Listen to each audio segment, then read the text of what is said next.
இந்த நேரத்தில் இருந்தாலும் ஏன் கால் பண்ணுறான்?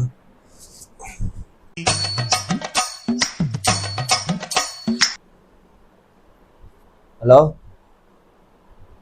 சொல்லுங்கள் சார். அந்த மெயில் போட சொன்னானே போட்டிங்களா? எந்த மெயில் சார்? ஏங்க அந்த மெயில் தாங்க. எந்த மெயில்னு என்ன கேட்குறீங்க? நேற்று ஈவினிங் போட சொன்னேன், அந்த மெயிலை போட்டிங்களா? சார், அந்த மெயில்னா எந்த மெயில் சார்? கரெக்டாக சொல்லுங்கள். வாய்ஸ் ரைஸ் பண்ணுறீங்க, என்கிட்டயே வாய்ஸ் ரைஸ் பண்ணுறீங்க. பரவாயில்ல. உங்களுக்கு 1 hour டைம் தரேன்.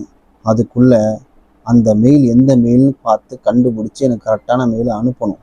அப்படி இல்லைன்னா நான் உங்களுக்கு ஒரு மெயில் பண்ணுவேன், உங்களை வேலையை விட்டு தூக்கிட்டோன்ட்டு. புரியுதா?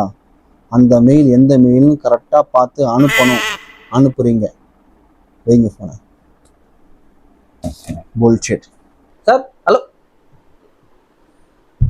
எந்த மெயிலாக இருக்கும்? அந்த மெயிலாக இருக்குமோ? ஒருவேளை இந்த மெயிலாக இருக்குமோ?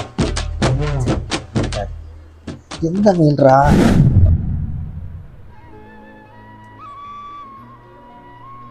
ஹலோ சார், அது எந்த மெயில் சார்? எந்த மெயில் சுரேஷ்? சார், நான் ரமேஷ் சார். ஓ சாரி ரமேஷ், அது ஒன்றும் இல்லை. என் பொண்ணாட்டி ஏதோ பக்கத்து வீட்டில் பிரச்சனைன்னு பக்கத்து வீட்டுக்காரனே அந்த கிளிக்கிறான். நம்ம ஒரு வீக்கெண்டில் இருக்கோம், மாட்டிக்கூடாதுல்ல.